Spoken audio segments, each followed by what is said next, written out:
قرآن ہر لحاظ سے اللہ کا کلام ہے اور مخلوق نہیں ہے۔ چاہتا ہوں وہی تینوں پہلو آپ بیان کریں، یہ بحث پیدا کیسے ہوتی ہے، جب پیدا ہوتی ہے تو اس کو ہم رکھیں گے کہاں پر، اور پھر آپ کا رجحان کیا ہے؟ اس کی تاریخ کا مطالعہ کرنے سے معلوم ہوتا ہے کہ یہ بحث مناظروں سے پیدا ہوئی۔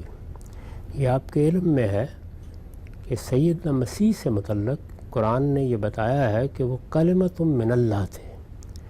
قرآن مجید کے بارے میں بھی یہ بتایا گیا ہے کہ وہ کلام اللہ ہے۔ اس سے یہ سوال پیدا کیا گیا کہ اگر مسیح کلمۃ من اللہ ہے اور قرآن کلام اللہ ہے تو قرآن اگر مخلوق نہیں ہے تو پھر مسیح کو مخلوق کیسے مانا جائے؟ اچھا، یعنی مسیح علیہ السلام کی الوہیت پر استدلال کے لیے یہ چیز پیش کی گئی۔ چنانچہ اس کا رد عمل بھی ہوا اور اس سے ایک تاثر بھی پیدا ہو گیا اس زمانے کے مباحث میں کہ مسلمانوں کے یہاں تضاد پایا جاتا ہے، کنٹرڈکشن ہے۔ یعنی ایک طرف وہ قرآن کو کلام اللہ مانتے ہیں اور یہ کہتے ہیں کہ یہ مخلوق نہیں ہے، اور دوسری جانب اسی قرآن میں یہ لکھا ہوا ہے کہ مسیح کلمۃ من اللہ ہیں اور ان کے بارے میں اصرار کرتے ہیں کہ وہ اللہ کے بندے ہیں، اس کی مخلوق ہے۔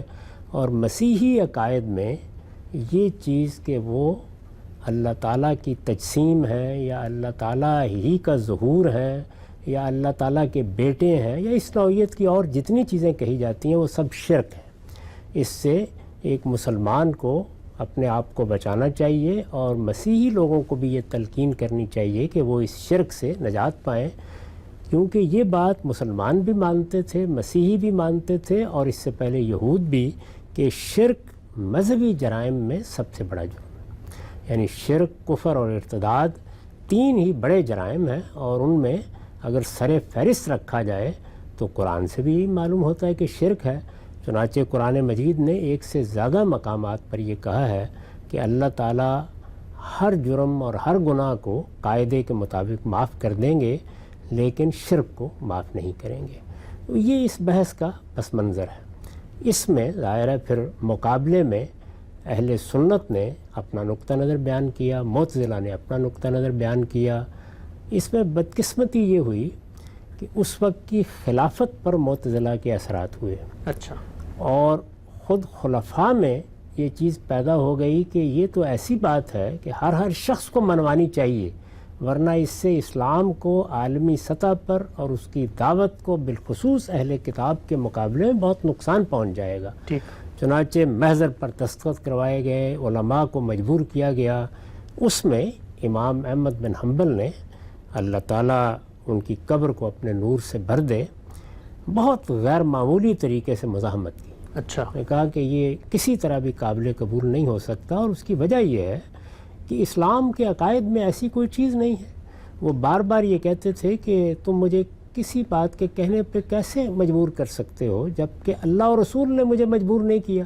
تو ایتونی بشیء من کتاب اللہ اور سنت رسول اللہ، یعنی مجھے کوئی چیز اللہ کی کتاب سے دکھاؤ یا اللہ کے پیغمبر کی طرف سے دکھاؤ کہ انہوں نے اس چیز کو عقائد میں شامل کیا ہے، تو میں تمہاری بات سن بھی سکتا ہوں، مان بھی سکتا ہوں، لیکن ایسی کوئی چیز نہیں ہے تو بس میں اتنی ہی بات کہوں گا جتنی اللہ نے کہہ دی ہے کہ قرآن کلام اللہ ہے، اس سے زائد میں کوئی بات کہنا پسند نہیں کرتا۔ تو یہ بحث یہاں سے پیدا ہوئی، اور آپ جانتے ہیں کہ جب اس طرح کی مناظرانہ پس منظر میں پیدا ہونے والی کسی بحث کو آپ کسی نتیجے تک پہنچاتے ہیں تو اس میں دو تین گروہ وجود میں آ جاتے ہیں، ان میں بالعموم شدت بھی ہوتی ہے، ایک دوسرے کی تردید بھی کی جاتی ہے۔ خود ہمارے ہاں بر صغیر میں اگر آپ دیکھیں تو بعض لوگوں نے مثال کے طور پر پیغمبروں کی قبروں میں ان کے ساتھ کیا معاملہ ہو رہا ہے، کیا ہم مردوں کی بات سن سکتے ہیں یا مردے ہماری بات سن سکتے ہیں، اس پر پورے مدرسہ فکر بنا دیے۔ تو یہ سب چیزیں اسی وقت پیدا ہوتی ہیں جب کہ کوئی مسئلہ یا تو کوئی سیاسی اہمیت اختیار کر لے یا مختلف گروہوں کے درمیان شناخت کا مسئلہ بن جائے۔ اس میں یہ آپ جانتے ہیں کہ مختلف گروہوں میں سب لوگ اعلیٰ درجے کے اہل علم نہیں ہوتے، سب لوگ امام احمد بن حنبل نہیں ہوتے۔ وہ پھر جب نیچے کے لوگوں تک بات پہنچتی ہے تو اس میں شدت اور اس میں نفرت اور اس میں تفریق اور اس میں تکفیر اور تضلیل اور معلوم نہیں کیا کیا چیزیں شامل ہو جاتی ہیں۔ تو یہ اس کا پس منظر، ورنہ معاملہ اتنا کوئی غیر معمولی نہیں تھا۔ ٹھیک، امام صاحب نے غم صاحب جو اصرار کیا تو نتیجے کے طور پہ وہ تو یہی بتا رہے تھے نا کہ چلیں آپ کا ایک نقطہ نظر ہے، آپ علمی لحاظ سے ایک جگہ پہ پہنچ گئے، اس کو آپ عقیدہ نہ بنائیں.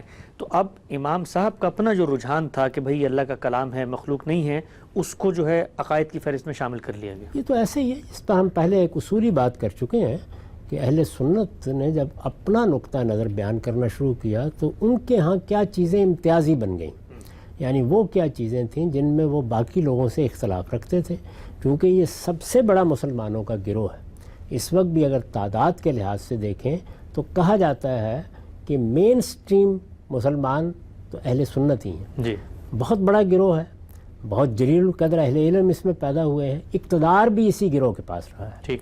یعنی اگر آپ دیکھیے تو جب ہمارے ہاں یہ مختلف جماعتیں وجود میں آنا شروع ہوئیں تو سب سے پہلے خوارج پیچھے ہٹے. ان کے مقابل میں جو لوگ اقتدار میں آئے وہ بھی بتدریج اسی دائرے کے لوگ تھے. اس کے بعد عباسیوں کی سلطنت دیکھ لیں، اس کے بعد عثمانیوں کی دیکھ لیں. اس میں کوئی شبہ نہیں کہ بعض دوسری سلطنتیں جیسے مصر کی فاطمیوں کی سلطنت یا بعض جگہوں پہ کرامتہ کی سلطنتیں بھی وجود پذیر رہیں، تاہم بحیثیت مجموعی مسلمانوں کا سواد اعظم آپ کہہ لیجئے وہ اہل سنت ہی رہے ہیں.